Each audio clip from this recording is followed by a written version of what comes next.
Hey, this is Will Power, and you're listening to the Indie Sports Car Podcast.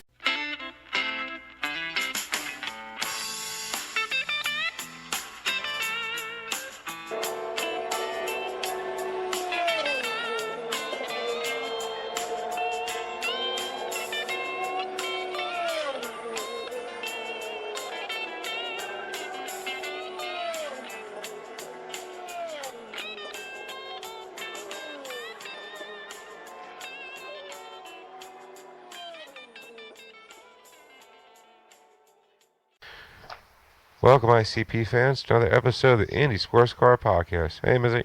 Hello, hello. Jared, what's up, buddy? What's going on? Good to have you back, as always. Yeah, appreciate the opportunity. Right on. Sorry we've been absent for the past few weeks. Had a bit of software troubles. I don't know. No update, no nothing. Just works now. So, I suck at computers. I really do. Anyways, yeah, learning curve. You know, it's just learning. What do they call that when you're trying to do something that you don't know what you're doing? Is it learning curves? Or I don't. Anyway. Something like that. Oh, I know. So, anyways, yeah. So last week we talked about the whole hybrid engine thing. We talked about a bit of Mid-Ohio. And this, I guess, Pocono's coming up, so there's a lot to talk about there. And we talked about some news. A lot of news has happened over the last few weeks. So, Missy, where should we start? Well, I guess since you mentioned the hybrid engines, why don't you start there? Okay, Jared, what's your thoughts, buddy? On the whole hybrid engine? Yeah, I'm sure you know by now the whole deal. Oh, yeah. Yeah, we all knew it was coming. It's just the way the industry and the whole auto industry is moving. And it's good to see the single source hybrid systems to make Chevy, Honda, and any potential third manufacturers have to deal with the same technology. It's good for cutting costs on the team standpoint. It's great all around. It's still going to be loud. It's still going to be fast. And if they can push it to 900 horsepower and get an extra 10 miles an hour at Indy, I think that would be pretty awesome.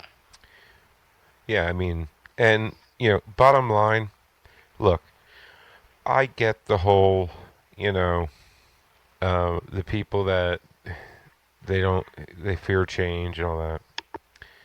And I understand Formula One has been doing a variant of this. It's basically an energy recovery system, the ERS system, where it takes the kinetic energy that's built up from braking, which charges batteries, which in turn, the batteries, pretty much, there's a motor. I don't know at how many wheels they'll have a motor at. I don't know the front or the back. I can't see how they could do it with the front, so it'll probably be the back.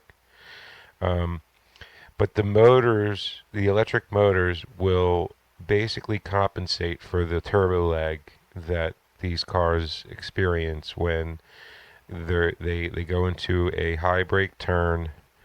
I'm talking second, even first gear, and when you put the power down, they take off, but they don't take off as fast as they could. So they'll be able to take off a lot faster. Also, with the push to pass, it'll be a lot more dramatic instead of gradual. And I think that will improve passing. So all around, plus the biggest thing is, this world's going green. It needs to. We need to get away from, the quote-unquote fossil fuels. I mean, IndyCar has with its fuel with the E89 or whatever it is, ethanol. There's still a little bit of gasoline in there, but that's only because if it catches on fire, you can actually see the flames, since ethanol burns clear. So, just going YouTube and watch Tony Kanaan catch on fire at Mid-Ohio, and you'll see what I mean. Or Zag Beach catch on fire at multiple places. Yeah, every race last year. I mean, it got to a point where didn't they just, put flames on his car, so it was less. It was almost like an inside joke. Yeah, I believe so. So I mean, and every engine manufacturer in the world has been dumping tons and millions of billions of money into research and development into hybrid cars because it's the wave of the future. I mean, fully electric autonomous cars is the wave of the future. It's going to happen. There's no stopping it. Well, and Chevy and Honda have actually gotten some production gains out of the current formula through the whole. I mean, looking at new Chevy and Honda cars, you see a lot of small capacity turbocharged engines like you see in the Indy cars, like 1.4, 1.6, 2.0 liter.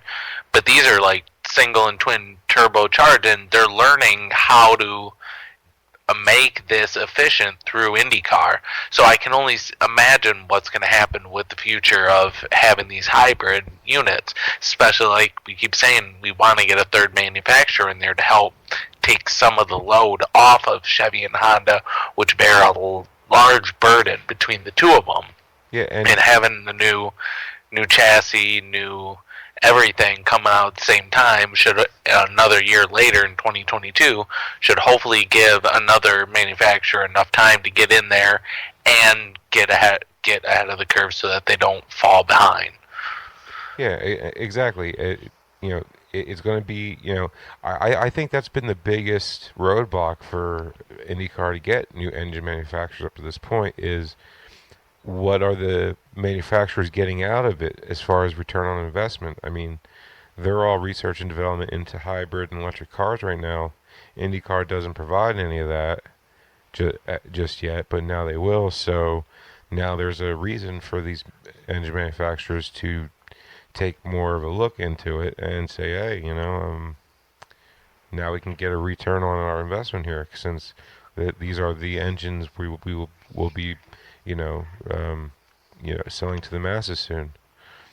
Well, not to mention IndyCar wants to still maintain that authentic experience. They want it to be loud. They want the cars to look sexy even more so than they do now. It's a constant evolution whilst maintaining the roots of the sport. Yeah, and I like the whole chassis, engine, new. Everything new, Yeah.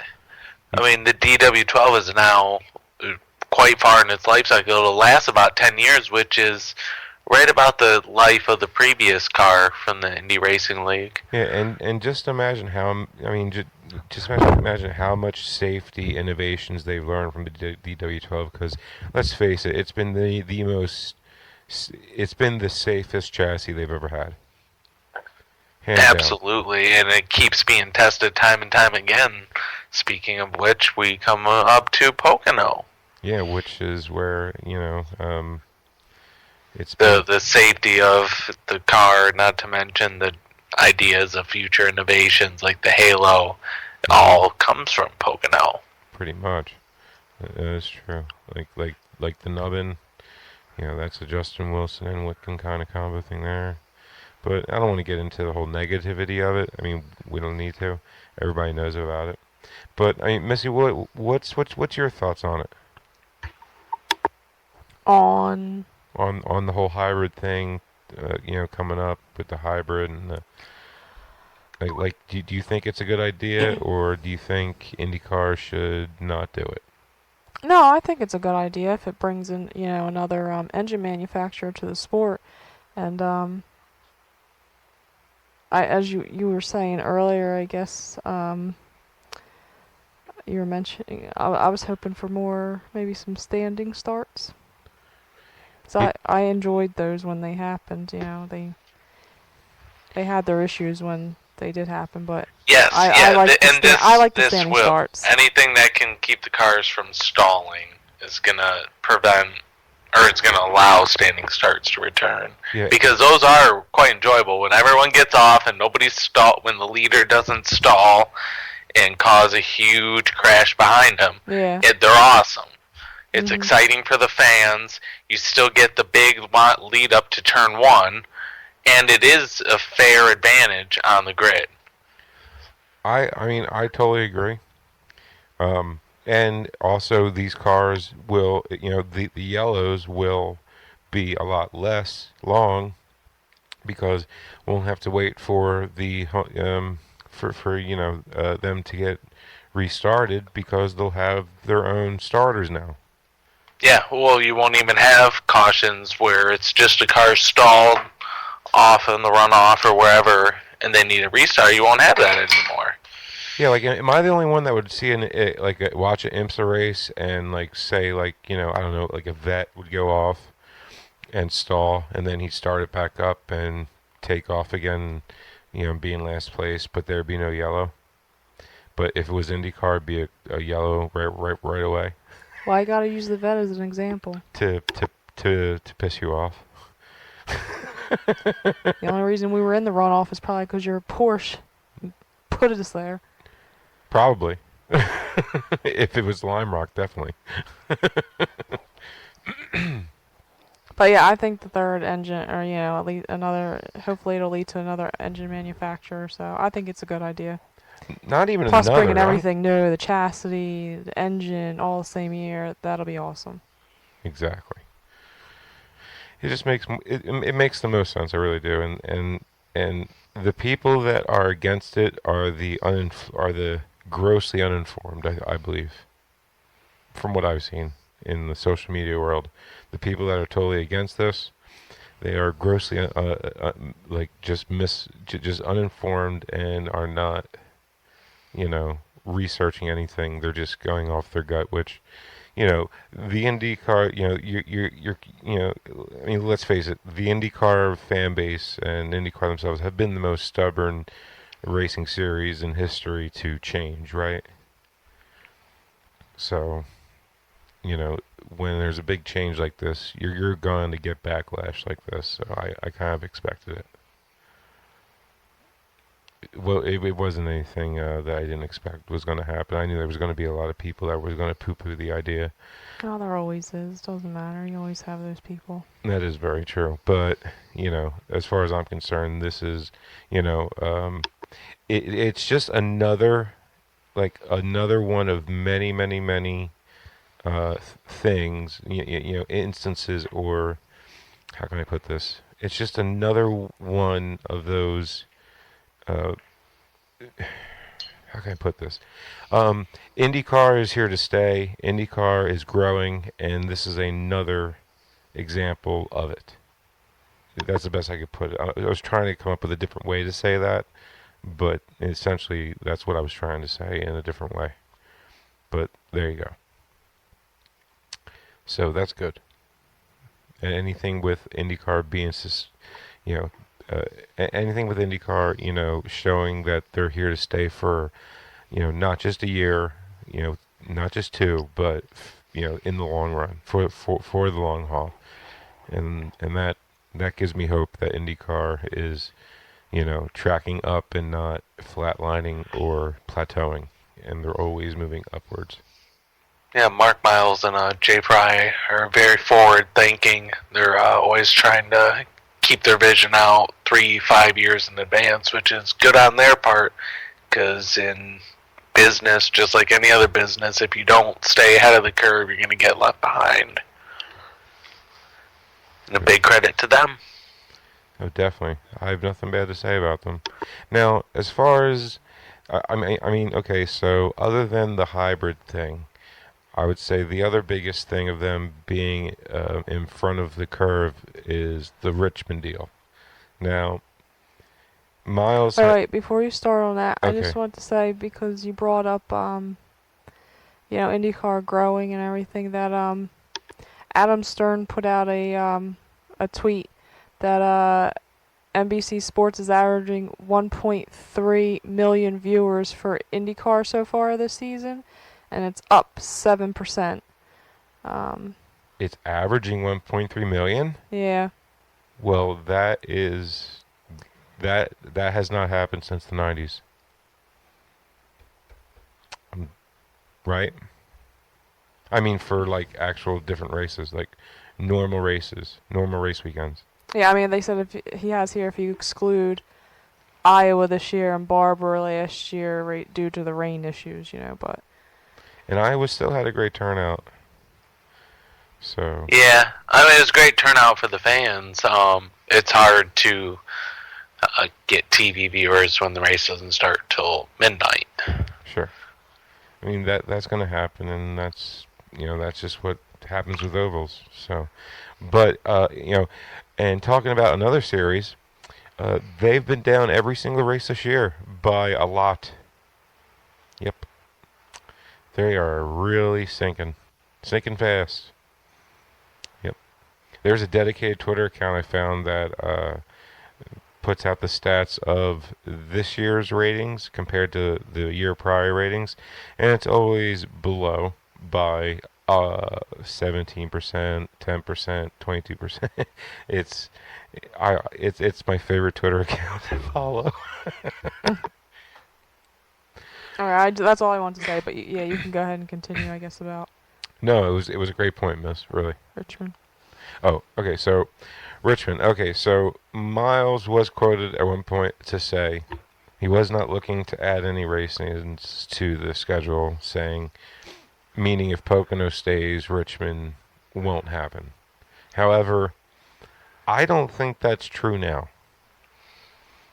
I mean, Pocono always seems to re-sign, their deal the weekend of the race weekend, and it's what they did the last re-signing. It was the weekend of the race. Just the fan base wasn't as big, and not as many people were paying attention back then. So that's why I don't think it was such a big deal back then about it. But it's different now, and more people are paying attention. So.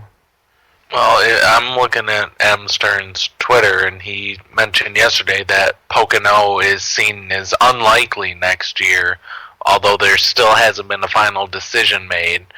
But he also notes that if they don't return next year, that Pocono has offered to host a race once every 3 years. So you could actually see a deal made where, in dream scenario, add Fontana to that, and you could every 3 years have a 500-mile oval triple crown, Indy, Pocono, Fontana, at some point throughout the year. That would definitely draw interest in an every 3-year cycle with development and other things. You could leverage the two of them together. I don't know how I feel about that. Missy, how do you feel about the every 3 year? I don't know. How do you feel about that? What's the point? Yeah. You would actually, not gonna lie, I could see attendance spiking if it's every 3 years. It would cost the same in facilities. You'd probably see quite a large attendance increase. Now, granted, it's every 3 years, but it would be a large crowd. Because or decrease because everybody would forget about it every 3. Yeah, I mean, exactly. There's a risk, but a potential reward out of it. I mean, the way I look at it, if they don't re-sign, they wasted a lot of money, and they wasted a lot of people's time and everything throughout, since 2012, because every single year the attendance has doubled. I'm sure it's going to be a huge TV rating. This weekend coming up. It's a 500-miler. It will be, but how many fans are going to turn out? It's Dude, we've been there every year, and every year it literally the attendance the attendance numbers are almost double from the year before. But if you get rid of this rate, then you're down to 4 ovals. No, because Richmond would take over. Yeah, there would be. That's not a definite though. So no, it kind of is. No deals have been finalized, but like I said, if Pocono re-signs, then there's no shot for Richmond. But if Pocono doesn't re-sign, then there is an opening. I'm saying Pocono re-signs and we add Richmond. But I don't know if Mark Miles has been very adamant against adding races. He only wants 17. Yeah, he says that now, but you always say you want what you have at the moment, and you Why? Why does he only want 17? I don't understand. I mean, He's still very firm about the season ending when the NFL starts to really ramp up, because it's hard to even a Saturday race going up against college football. There's just no way to maintain TV viewership. I'm not gonna lie. I would almost rather watch football on a Sunday than a race. Well, yeah, fair enough. But my point being is, how many lulls are there in the in the season between different races, like, St. Pete to Barber, big lull. You gotta work around NASCAR schedules, that's right, track schedules. What's that? I'm sorry. Climate. So, I'm sorry, Jared. Well, what was that? I was talking over you. No, see, there's just other factors towards, like, if you did a race between St. Pete and Coda, well, you can only do that in the southern part of the country. I mean, I would love to see them go back to Fontana. To be able to see a race under there, I mean, I still remember the 2015 race. That was a bit too much, but if you can get a few more cars in that field and not make it a pack race, which the current package, I feel like the current package would make for an incredible race at Fontana. I think so too. And, the 2015 race was about one of the most exciting oval races I've ever seen. I mean, I probably had a heart attack 16 times during that race. Especially Ryan Briscoe, he had quite the heart attack too. Yeah, he became a lawn dart in the front. He was a lawn dart. Exactly what he was. It looked like a lawn dart. I mean, these cars, when they're flipping in the air and coming down, they look like a lawn dart, and they stick into the ground just like it too. The current package it would do a good job of preventing something like that. Precisely. Yeah, Fontana needs to come back for sure. But that's what I mean. Like, we're adding races and not taking them away. But I mean, we took Phoenix away and we added what? A road Circuit course. of the Americas. Yeah. Well, you need to take fans an oval have away. been begging for Circuit of the Americas ever since it came out. I'm not poo-pooing the move. I wanted Coda bad. I've been wanting Coda bad forever. Would I have sacrificed an oval for it? No, but what race would I have sacrificed for it? Well, at the time there were no other ovals that were interested in advanced talks with IndyCar. This year has seen a big resurgence of Richmond, of which I would love to see a return to there. Loudon would be a good one. I'd like to see a return to. Speaking of which, happy anniversary to Will Power and his double birds. Yep. And my very first IndyCar race that I ever attended. Yep, we got to see Will Power's double birds live, and Danica take out half the field. It was great, and Tony Kanaan take out a porta potty in the backstretch. It was great. It was good stuff. Boy, what an S show that race was. I really can't kill Danica for that, because it should have never went green. When they went green, I went, what are they doing? It's still raining. Yeah, that was not exactly their finest hour. No.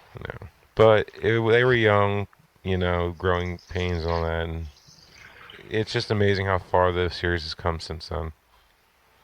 I mean, it's 8 years. 8 years later, look where we're at now. I would have never thought we would have made this much progress by now. I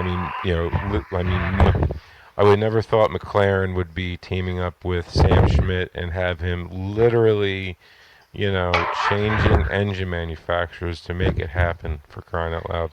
That's the big story of the week. Sure the most neutral move I've ever seen. It really is the most neutral. I mean, McLaren clearly wanted the quick entry, the quickest and easiest way in, and Sam Schmidt wanted a truckload of cash, and both sides got exactly what they wanted. It just sucks to see Hinchcliffe have to deal with the last year of his contract, but I would much rather see him land in a third Ray Hall entry. I mean, that would be a really strong team if you had Takuma Sato, Graham Rahal, and James Hinchcliffe on a team full time. That would be able to challenge Ganassi and Andretti. But do you think Ray Hall will expand to a 3-car team? Oh, absolutely. If the money that, because Honda personally helps fund Hinch's ride, and to basically anything that would help supplement, offset the costs, and Hinch has sponsors as well, so I feel like that would be the most likely landing spot for him. Yeah, it's got to be a Honda team. Yeah, I mean, I even up here in racing-less Grand Rapids, I see local TV ads for Honda with Hinchcliffe in it, and oh yeah, we see that commercial over here I jump on the East with Coast. glee. I'm like, hey, I know that guy. I've met him before. Yeah, he's extremely marketable, great guy. He really is. I mean, is like I said, it's a very neutral move, mostly because there's no new entries that come from it. No cars are added to the field with this move. What do you mean? McLaren's bringing 3 cars. No, they're not. I was on the teleconference. Well, I mean, with Zach Brown and Sam Schmidt, and they said that it is very unlikely that they will have more than 2 cars on that team next year. Yep. Maybe for the Indy 500, with possibly Alonso.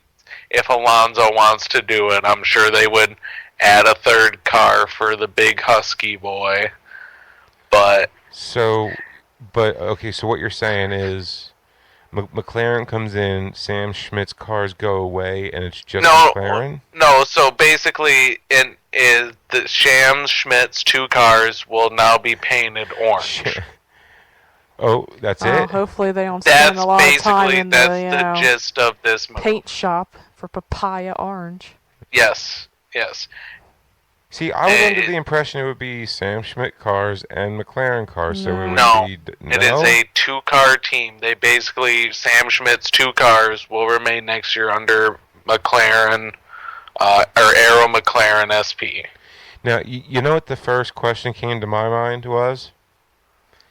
And with Pocono being right around the corner, it's fitting. What happens to Wickens' car that Sam said he's going to keep for him? Now, that was actually brought up, and they have said that they will find a way to honor his contract, which will likely require a move for Wickens to Chevy, but he doesn't have a personal services contract with Honda like Hinch does. So Wickens I could see when he recovers. And that's not an if, that's a when, because I fully believe that he will be back. But they said they will honor that, and they have a 3rd car. The 6th car is waiting for him for because he had a 2-year contract. The rest of his contract, they will honor that for him, which I think is about the most honorable thing that Sam's ever done. Something along those lines. I'll say it. You don't have to. Okay. Well, yeah, so the team will be known as Arrow McLaren Racing SP. Okay. Well. But yeah, they only 2 full-time entries. But, come on, though. You got to admit, though, McLaren brings the eyeballs. Arrow, Sam Schmidt does not. McLaren does. It is... Yeah, and it's not a neutral. It's not the one a neutral. big thing that was noted, and Zach Brown did make a mention of it, is that with the budget caps incoming for Formula One, that this will allow them to divert some of the resources that had been going to Formula One over to IndyCar. So there may be 2 cars next year, but as these budget caps start to take effect in Formula One, you could see an increase to 3, possibly 4 cars. Yeah, because... Which would be good.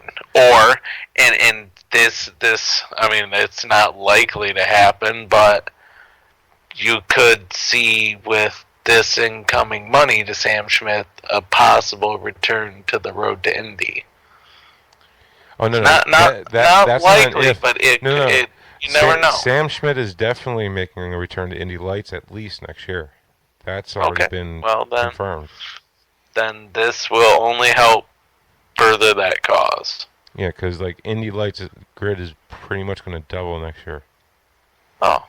Because you got Sam Schmidt, you got Exclusive Autosport, and for the life of me, I can't remember the other team that has already said that they're going to make the jump from Mazda Pro or Pro Indy, whatever it is. Please tell me it's Fat Boy Racing. No, it's not.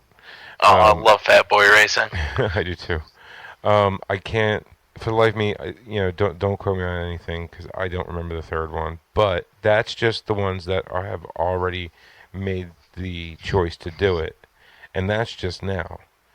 During the off season, there's going to be at least two more teams that are going to, go Indy Lights. Well, good. I mean, get the size of Lights and Indy Pro up, or and there's other options. And there's anything to up the car count in Lights because that's where it is most desperately needed. Oh yeah, and there's plenty of talent in Indy Pro and Indy Lights who won't be making the jump. I mean, I'm pretty sure Ollie will be making the jump to IndyCar, most definitely. He did a test just recently over the past week. And so did Renus. Yes, and Renus VK will definitely be making the jump. Those two, without a doubt.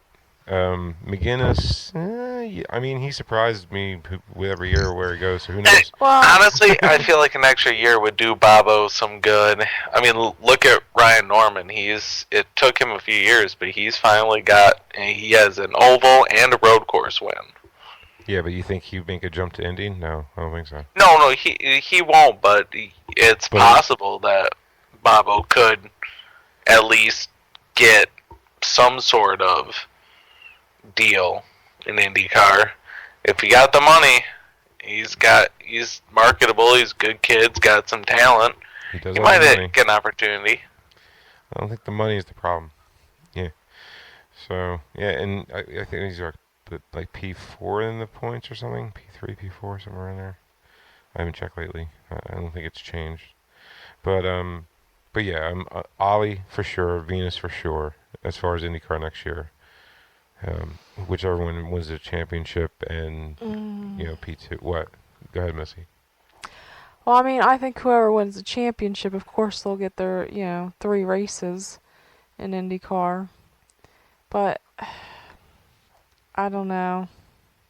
Renus has the money.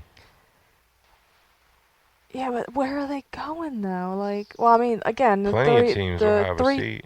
Well, the 3, races for whoever wins the championship, sure, they'll get, somebody, but Carlin, Juncos. I mean, Renus races for Juncos, so. Yeah. And Renus has the money to jump to IndyCar next year. Does he? Yeah, he's got all that sponsorship over in. Yeah, but for Indy Lights and the IndyCar, that's a big, price tag difference.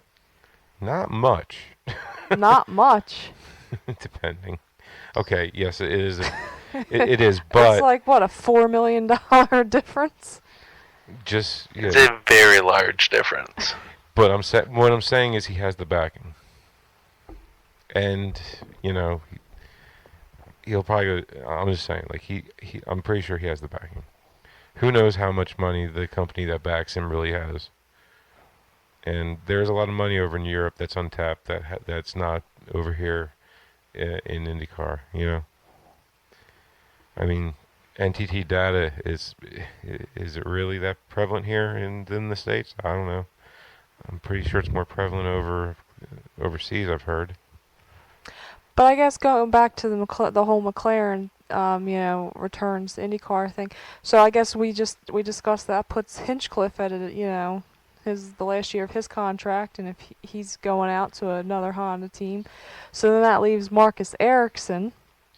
Well, Marcus only had a 1-year deal, so you could possibly see 2 new drivers come into that team next year. You could see Marcus resign. I honestly don't foresee Hinchcliffe staying. No. No, Hinchcliffe's not going I to mean, stay. they do have here, Motorsport, when they put out their McLaren article, they do have that current favorites for the Arrow McLaren Racing SP rides are believed to be Ericsson's former F1 teammate, Felipe Nasser, who tested for the team, I know guess, he last week at Mid-Ohio. I don't want to see Well, this is Felipe probably- Nasser in isn't last IndyCar. week, Am I the only one?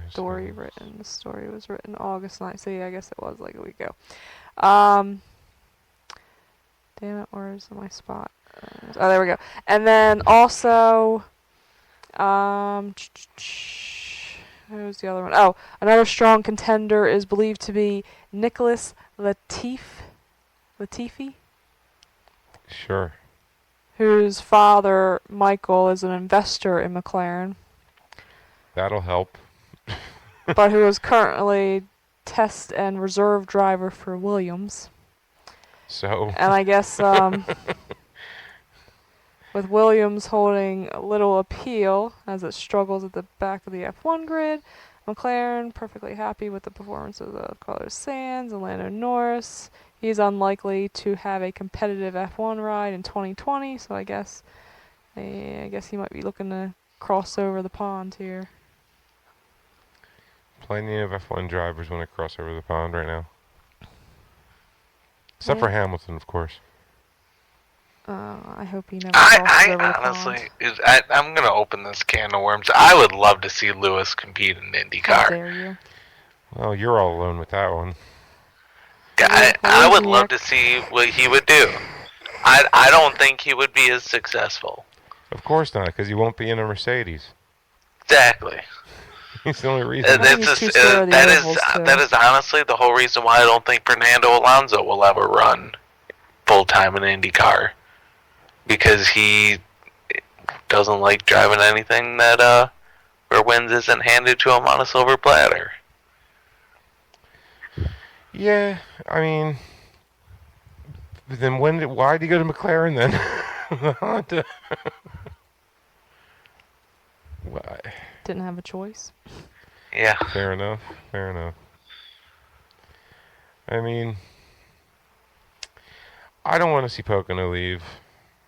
I don't either, but honestly, I feel like in every 3 years doing a race there, I could see that working out well. No. I live on the East Coast. I'm an IndyCar fan on the East Coast. Damn it, we need a race over here. And I'm not talking about Florida St. Pete. We need a East Coast up north race here. Well, we had Watkins Glen. Yeah, well, they took that away. Yeah, took that away. Go on. Well, don't take Pocono away from me now, too. People need to show up. People have been showing up to Pocono. That's the thing. Well, around where I live, people complain they want MIS back, but I don't foresee that ever That's happening. never gonna happen. Not until NASCAR's totally dead. Yeah, anytime NASCAR touches a track, it just ruins it for IndyCar. Oh, I know. I mean, Phoenix is the example. I love going out to Phoenix. That was just an awesome place to see a race under the lights. It's awesome, but the track sucks. Oh, it's terrible. Flat out, it is awful. I mean, I did get 2 wins this week on iRacing there, though. Killed it in Phoenix this week, actually. Well, yeah, probably because did you start on pole? Yeah. Then I'm not surprised that you won. It got to the point where I wouldn't qualify because I was tired of getting on pole. So I was still winning them. Yeah, moving on from your iRacing. It was fun. Other news, Connor Daly is going to be racing for Andretti Autosport for the final race of the year at Laguna Seca. Happy birthday to me. Yeah, you'll be there. I will be there. Yeah, Zach Brown, McLaren CEO, says the upturn in the Formula One team's fortunes this year enabled the decision to expand into IndyCar and added that the Wait. implication of Upturn in their team, since F1 to team. return What to Le upturn? Mans. What? I don't know. I was just reading a headline that David Molcher wrote back. Looks like 4 days ago. Sorry, didn't mean to read that out loud. Well, congratulations to Connor, racing again for Andretti Autosport under the U.S. Air Force sponsored Andretti car at Laguna Seca. So that's good to see him back in a car. Yeah, for three out of the 4 last races. Good for him. Is it weird that Carpenter gave VK the IndyCar test? Why didn't Juncos do that? Well, probably because it's meant for a full-time team, like full-time entries, or you get some sort of special privilege, like extra testing days, if you bring up like an Indy Lights driver, but it's reserved for the full-time entries. So you shouldn't read in too much to what drivers test with which teams. It's true, but it does to an extent have an effect on their IndyCar future. Yeah, and not for nothing, but was it not awesome to see Ollie behind Scott Dixon's car? Yeah. That was awesome. I mean, just the look on his face, like he's like, hey, like, oh my God. I've waited my whole life to hold this much power in my hands. Yep. It's almost sinister. What a great story, Ollie Askew, man. Yeah. We've had him on the show since the beginning, before he ever raced a single race in USF. From the massage parlor capital of America. Right on. Jupiter, Florida. Yep. The big red spot of Florida. I don't know what that means. I'm trying to remember. I can't remember off the top of my head. There's another Road to Indy driver who's also from Jupiter. He was like leading the points. I can't remember. I'd have to look it up. This year. There's two. He's leading. It's either Indy Pro or USF 2000. Like, he's pretty high in the points, but he's also from Jupiter. Oh, Kyle Kirkwood. Yeah. Yep. You're right. And it's something about that city, man. Seems to be producing some quality young American racing talent. Yep. It's so ungodly hot here. I'll do anything to get out of here. Open wheel cars, natural air conditioning. Yep. Hot air, just faster. Yeah, just blow that hot air into your face. Yep. It helps to an extent. So, also, actually, before we get too much further, I just want to give a shout out to Jason Reichert. We've had him on the show in the past. He won his, I believe it's second in a row, F2000 championship with Dave Freitas Racing in the SCCA there. So congratulations, Jason. We need him in USF. He was supposed to be in USF this year, but it fell through in last minute. So we went back to David Freitas and just whooped everybody. Pole to win almost every single race at Laguna Seca for the last race of the season. Or no, actually, he has another. I think they have another. No, he's already clinched the championship, and they're doing Laguna Seca, I think, in a week or so. I don't know if I have that right or not. It could be a week behind on that, but either way, congratulations to him. Just want to throw it out. Yeah, congratulations. Hopefully, we'll see him. Hey, maybe he can make the jump to Indy Pro next year. Dude, he's a very very good kid out of Las Vegas. Marketable American. We need more of them in open wheel. Because Notice we haven't heard anything about Pato. Not a peep. Has it? Actually, I even I can't remember where I was reading it, but I heard a rumor that he could possibly end up with McLaren in IndyCar next year. That would be the best move McLaren could possibly make. Honestly. Hands down. Get Pato in there, hire a vet for 2 years to bring Pato along, and then make Pato your number one. That would be their smartest move they could possibly make. I'm all about that. Missy? Who do you think McLaren should sign? Well, I mean, that's tough because I don't know any veterans that What, that are going to need a ride next year? Yeah. Or that are out there in the wins that could possibly race a full season? Yeah. I don't know. Maybe isn't Tony Kanon's contract over this year for Foyt? I believe so. Yeah, I mean, there might be a shake-up there. I know they're not happy, so... Oh, trust me, I could tell you that TK, last I year. guess Mateus Lace might be looking for new jobs. So, yeah, I guess Tony Kanon wouldn't be a bad option. Yeah, he's not washed up. He's just in a bad car. So put him in a McLaren and have him, show Pato the ropes. And I mean, Tony's got so much experience. Like, I don't understand how Lease has not benefited from it. But then again, I guess you can only do so much in what you have. But like they always say, great drivers make bad race cars. You know what I mean?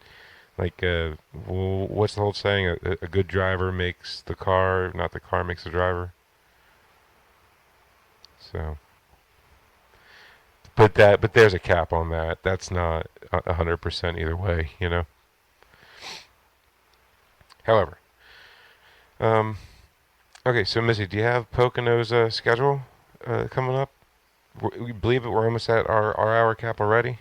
This has flown by. So what's Pocono's we'll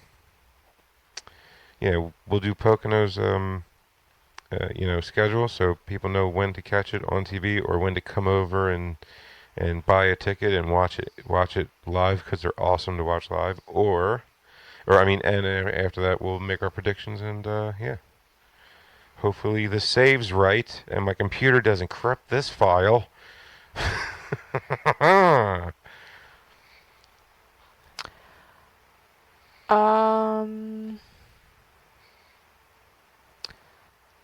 Right. Oh, I'm looking for the... That's right. Slacking on me, girl. Yeah, I know. Chop chop. Dead air. Gotcha. So, so it is starting off with Saturday, August 17th, IndyCar Series Practice 1 from 9:30 a.m. to 10:30 a.m., which will be on NBC Sports Gold. Qualification for IndyCar will happen at 12:30 to 1:45 on NBC Sports Gold. That will be live. However, it will air on NBC Sports Network from 2:30 to 4 p.m. Of course, that's delayed. So if you don't want to know and want to watch it on TV, don't go on Twitter. I would go social media dark. And then final practice will be on Saturday for IndyCar Series from 4 to 5 p.m. on NBC Sports Gold. This is all Eastern time. And then on Sunday, pretty much the only thing, there's an autograph session in the morning at 10:30, but then the race will start at 2:45 to 5:45, but broadcast starts at 2 p.m. on NBC Sports Network. Right on. And Missy, since you're Missy, give us your poll and your winner. Poll and winner. This is always hard. Poll. Let's give it to Will Power. Nice. And then Alexander Rossi takes the win Oh, wow. All right, all right. for a second year in a row. Why not? I like it. I like it. I mean, both of them have won the last two. All right, Jared, who you got, buddy? I'm gonna go Alexander Rossi on pole, and I'm gonna go Simon Pagenaud for the win. Hard to argue with that. Hard to argue. No one picked Joseph Newgarden, the silent killer there. Oh, you know what? I think maybe I'll break the ice on it. I'm gonna go pole, Will Power, and win Will Power. How shocking. Why break the trend now? Yes. But I wouldn't be surprised if Joseph Newgarden took it, honestly. I mean, he's fast on short ovals. It's about time he gets a win on a yeah. Well, no, he doesn't have a 500 win, does he? No. Mm-mm. Yeah, it's about time Joey New gets breaks pops his cherry on a big boy track, and not Iowa. Well, anything to keep the points battle close. That's what I want to see. Yeah. That's what I like to see. And thankfully, F1 is still on their summer break, so no need to talk about it. Moving on. So I think that's So, if anybody else has any other stories that we haven't covered that you guys want to go over real quick before we end it, Missy? Oh, I just wanted to throw out a couple things about Pocono. That's our 3-turn, 2.5-mile tri-oval. Yeah. Hashtag what turn for? Yeah. And it's 200 laps, 500 miles. David Mulcher has posted some facts about it. They're using. Would you like to yell at David Mulcher for taking your steam here? No, that's okay. I started a thing. It's okay. I'm okay with it. They're given 12 sets of Firestone tires for the use throughout the weekend. Of course, we know Alexander Rossi was the winner last year. And let's see. You have Rossi is one of 4 Pocono winners. That's taking part in the race this weekend. The other ones are Scott Dixon, Ryan Hunter-Reay, and Will Power. Of note, the track record is held by a Juan Gordito Pablo Montoya. There it is. Set in, I believe, was the return back in 2014. You are correct. Yep, the pumpkin was fast that year. Yep. Ole! Into a DPI I go, because it's the biggest gosh darn race car on the face of the earth. Helps balance out the weight penalty. They don't need to add no ballast. They need to actually take ballast out. Why is there no paint on this car? We had to save some weight somehow.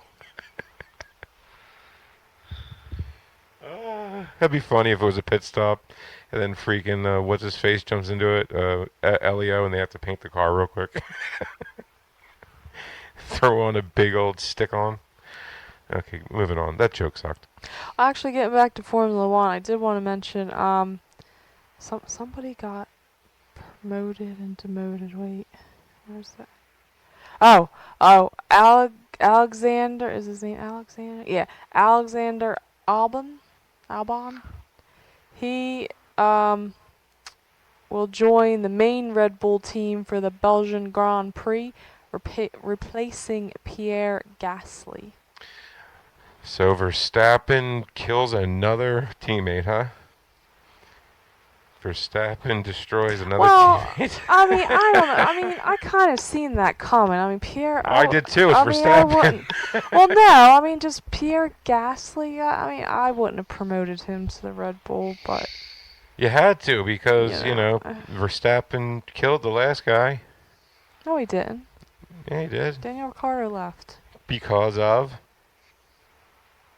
Well, I guess, yeah, you could say it was because of Max No, I Verstappen. guess you could say it was definitely why. There's no doubt about it. So, yeah. But, yeah, definitely. Haran kudos to whoever she just said. Whoever that guy is. Never heard of him. Whatever. He's been racing. Oh, never mind. Forget it. He looks like sort of a tuna as well, as a matter of fact. They're going to have two tunas racing Red Bulls. Oh, good lord. Yep. It's the incredible Mr. Limpet and Ladyfish behind the wheels of the Red Bulls. Oh, my God. I'm showing my age with that joke, but, I don't care. If older people, you're listening, you're laughing. If the youngins are listening and don't get it, just Google it and you'll laugh. So, yeah, I guess that's the only really Formula One, I guess. It's my best meme I ever made, was Mr. Limpet and Verstappen side by side. It was retweeted, I don't know how many times. I was proud of that one. Jared, did you ever see it? No. I'll have to send it to you. It's great. Yep. So you know what I'm talking about. How close to Mr. Limpet he really looks. Mm. So, was there any other stories you wanted to touch on, Miss? I don't have anything. I don't either. I was at Missy. No, I think that was pretty much it. Yeah. Well, I myself am looking forward to hopefully this being not the last year of Pocono, but if it is, it was a fun run. A lot of history's happened, and it'll be a shame if they don't resign, because it'll just seem to me a whole lot of wasted time and effort and emotions and everything else. I mean, so much has happened there.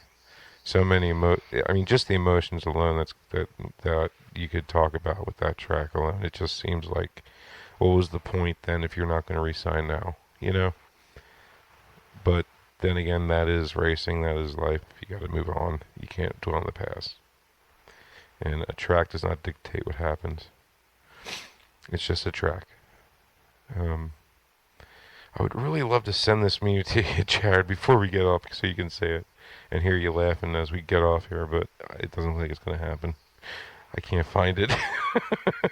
Alrighty then. It's all good. It's getting late. Yeah, we need to end it. So, I guess on that note, you know that I know that, well, Frank and everyone, including Jared, will see you at Pocono, Beep, beep.